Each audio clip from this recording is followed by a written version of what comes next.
Is like Chol Hamoed, because last Shabbos we left Mitzrayim. That's like the first day of Pesach, and next Shabbos is Kriyas Yamsuf. That's like Shvi Shel Pesach, the seventh day of Pesach. So all the days in between is like Chol Hamoed.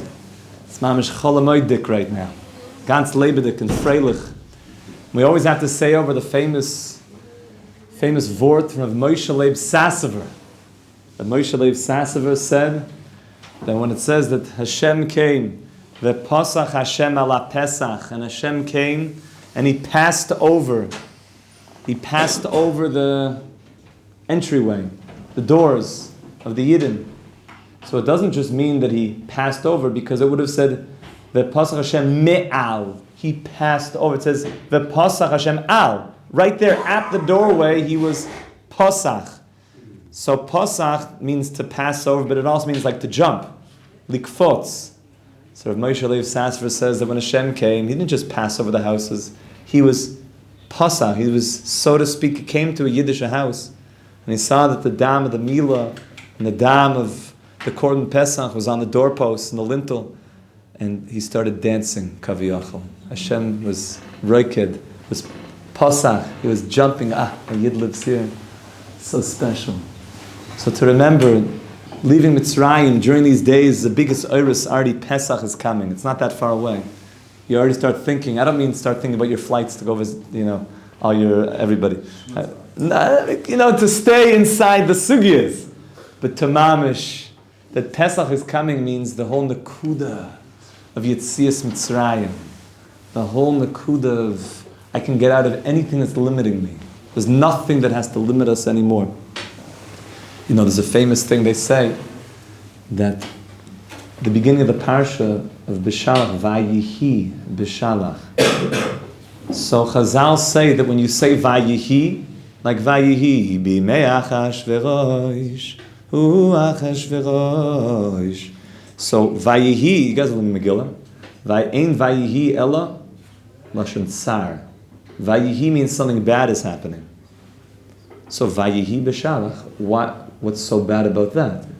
Wasn't that maybe the greatest thing to ever happen to us? And it was when Pharaoh led us out of Egypt. Was that not an amazing thing? What was so bad about that? This is a famous question. Vayihi means something is challenging. So the Sfarim all say the same thing in different words.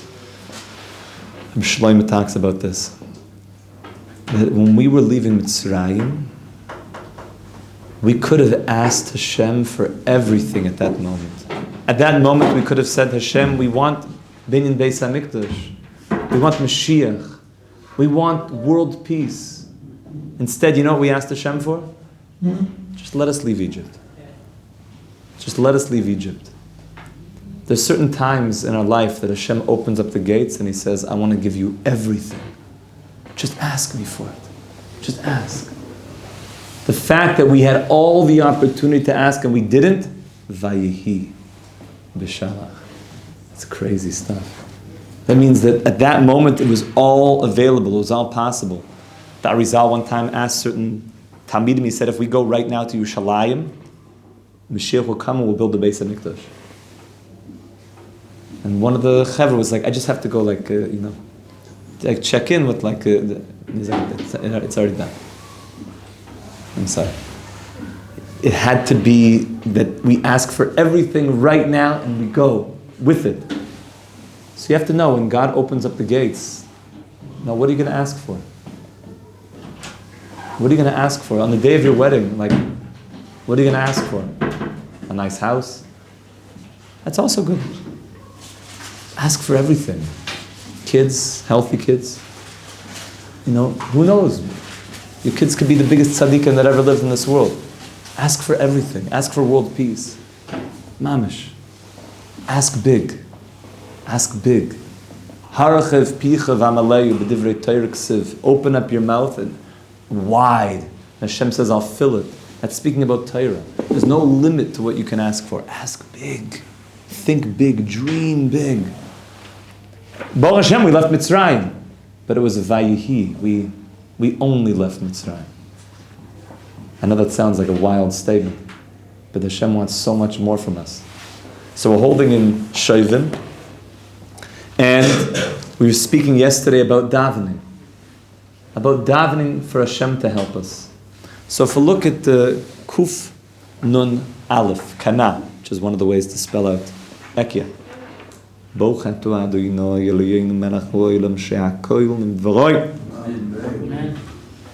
Another way for us to receive all the blessing that's waiting for us during this time is Torah b'devekus u'b'retzifus. Hine, b'noisav l'sur merah. In addition to leaving behind the things that I shouldn't be doing, i.e., looking at the things I shouldn't be looking at, talking about the things I shouldn't be talking about, etc. Hatahara b'maisim. To do actions that are holy actions. Dahainu. Lifroish min haklippas. To not be involved in actions that are covering over God. Sargam asetoiv. We also have to do the positive things. Lo'oris haneshama el Hashem yisborach. Ula'ira be'orachayim. Not only during these days do we have to take an accounting, am I still doing things that I should not be doing? And every person has to take a look at their screen time. I call it an audit. And do an audit and see, am I still venturing into areas that I shouldn't be looking at? Am I looking at things that are not appropriate? Like we spoke a lot about the eyes, the kedusha of the ayin. The Sefer say that, how do you say money? Ma'os. Ma'os. So what happens if your ayin, your eye, is not being used properly? You take the ayin away from ma'os, i.e., you want money, but your ayin is not being used properly. If you take the ayin away from ma'os, you have mavis.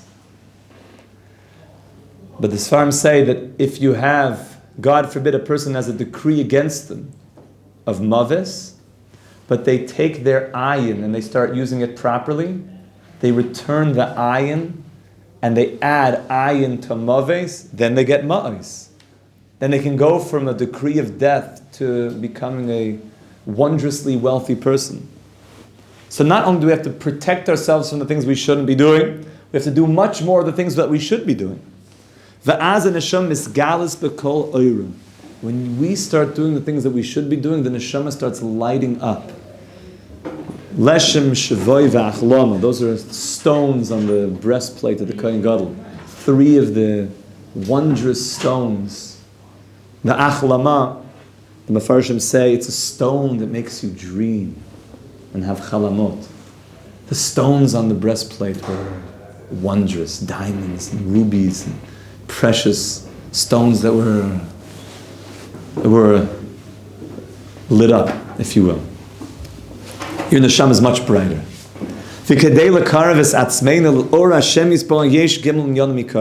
In order to bring ourselves to that light of Hashem, there's 3 main things. The Rebbe is going to give us 3 practical steps how to light ourselves up. Harishon, number 1, Number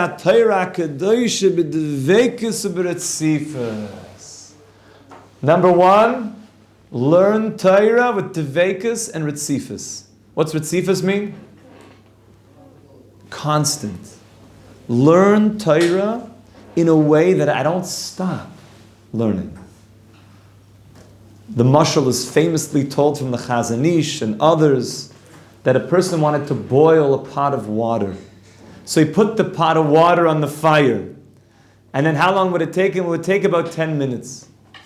And after 9 minutes, the person got impatient for his water, so he took the pot off the fire. And he looked and he saw it wasn't boiled. So then, sometime later, he put it back on, thinking that he'll put it on for another minute. And what happened? He saw that you had not yet boiled. Even though he'd read the instructions, it said boil it for 10 minutes. And he said, I put it on for another 9 minutes, 18 minutes. He took it off. Why didn't it boil yet? And then he put it back on. He said, I'll put it on for another 9 minutes. And he took it off. And this happened many, many times. And his roommate comes in and he says, what are you doing? He's like, I'm boiling water. He's like, you've been in here for like 4 hours. He's like, I know, I'm trying to boil the water. He said, you fool. He said, take 10 minutes, I'm 5 hours. He said, you fool. It has to be 10 consecutive minutes. So you know what happens? The power of the Torah only comes when you're consecutive, when you stay on the fire. But you know what happens? You're learning bzz, and then you're about bzz, and then as soon as you're about to bzz, and then bzz, bzz, bzz, what's that thing? Oh, sorry, let me just turn on to vibrate. Bzz, bzz. And the pot never. And the guy says, "I've been in yeshiva a year." You've been maybe 9 minutes in yeshiva. It never boiled up. The whole year. I've 2 years already. It never boiled up. It never boiled up. This is very, very big yesod from the Chazon Ish, from all the tzaddikim.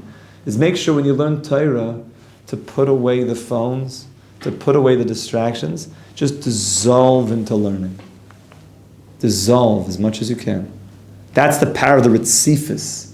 Everybody knows that something happens when the distractions are not there anymore. Something just warms up. And the longer the better. It gets exponentially more. It's not like 2 minutes is double 1 minute, and 3 minutes is 3 times 1 minute. It exponentially. 2 hours is not just 2 1 hours. It goes up and up and up and up. Very, very important. Ki hine Hashem yisbarach noisen lanu es ha-Torah HaKadoshah. Hashem gave us the Torah. She gam menakes ha'odem mehara. The Torah does 2 things.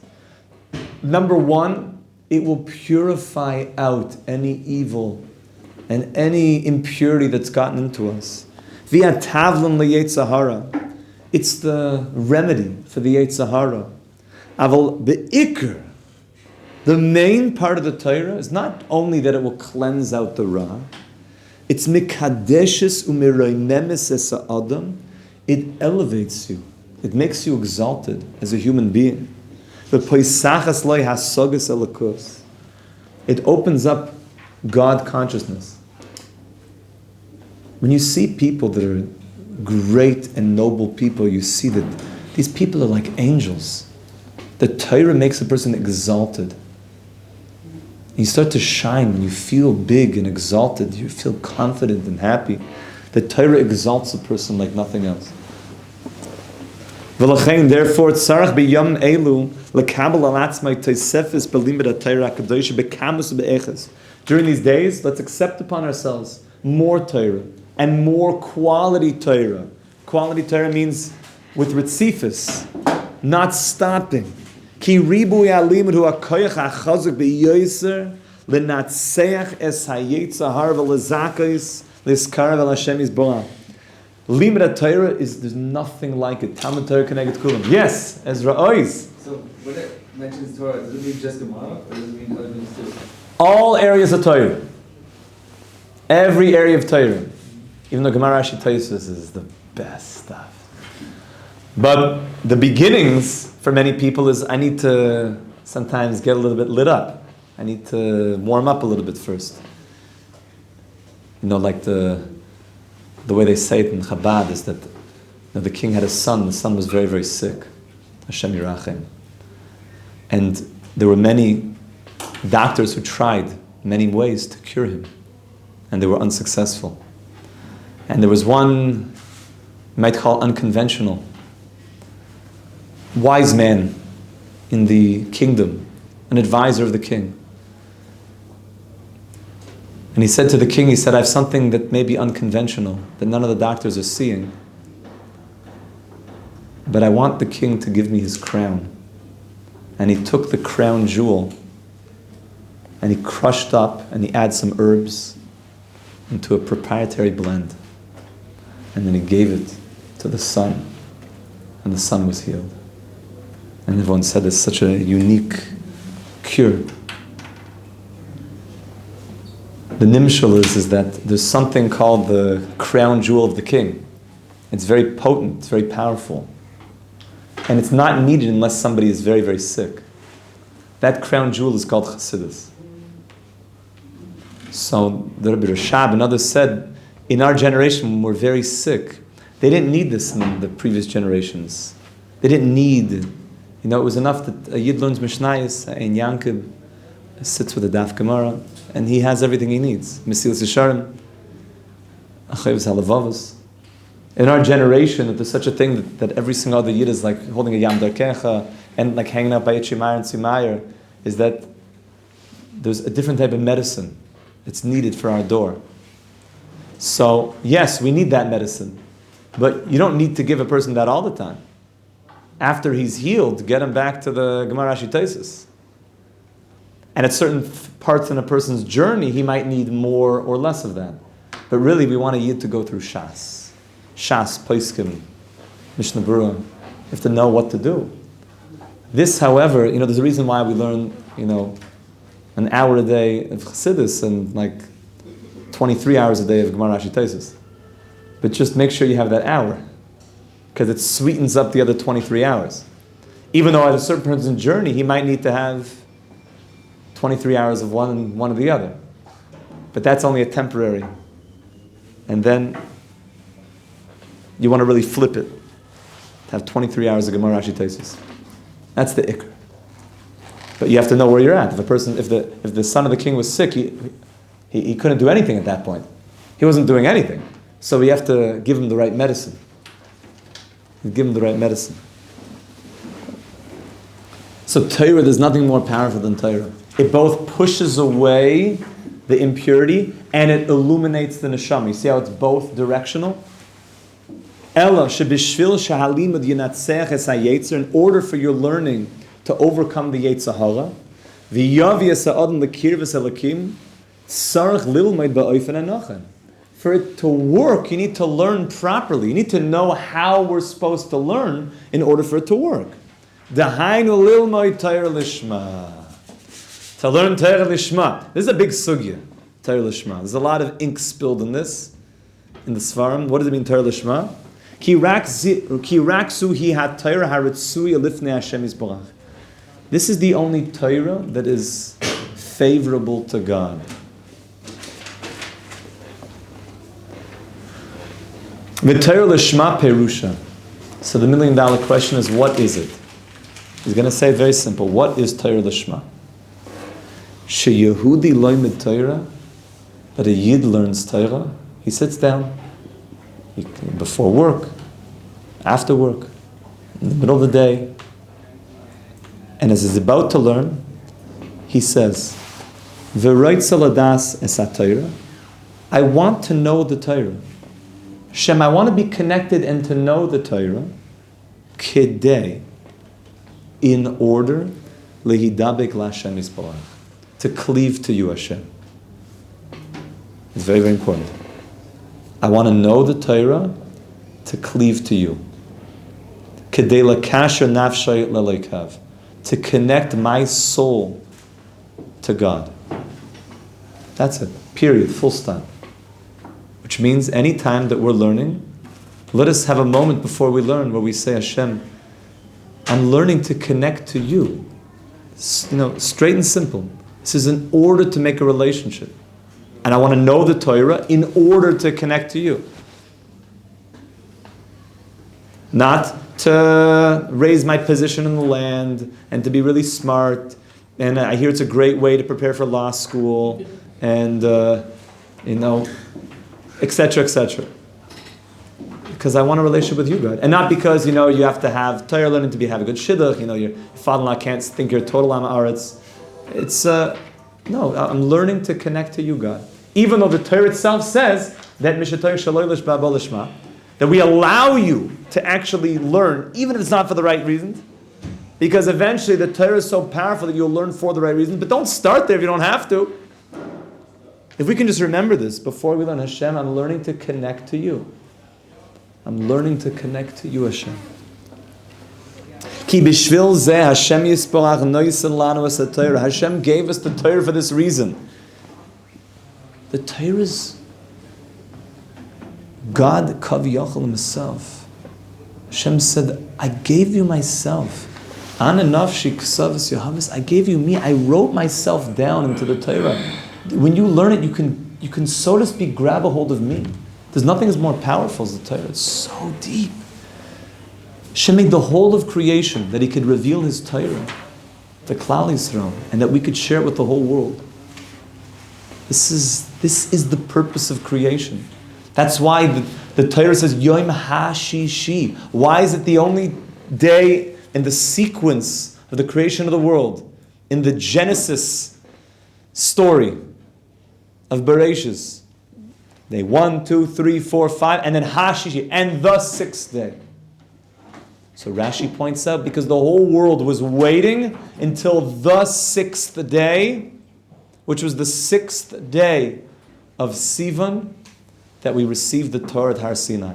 Until then, all of creation was shaky. Because if Klal Yisrael didn't accept the Torah, the whole world would go back to Tohu Vavohu, would go back to nothingness and desolation. Which means you have to get this straight. Existence is continuing because of Torah. There's nothing more powerful. All of humanity is going to be coming to learn Torah. That's what's already starting. And that's the unfolding of the Messianic era, is that all of humanity will come to learn Torah. This is the clear predictions of the prophets.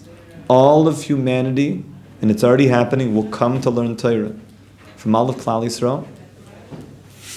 And that's what it means to be the Or LaGoyim, to the light to the nations, is to share Hashem's Torah. That God spoke and is giving humanity an opportunity. So you want to hear the most important prediction? The more Torah that you know, the more that you're going to be able to give over to humanity. That wisdom. And the more Kiddush Hashem will be made in the world. Because the more Torah that's being taught to humanity, the more humanity is going to connect to God. That's where we're getting up to. That's where we're already at that phase, and people are coming home and people are looking for answers. Where they say that what we've been told is not working. Something wrong is happening in the world. We need solutions. It's all in the Torah HaKadoshah. We should mamish be zeicha to this, so the Or LaGoyim, the Mashiach Tzidkenu, Amen. Amen. Kol Tuv.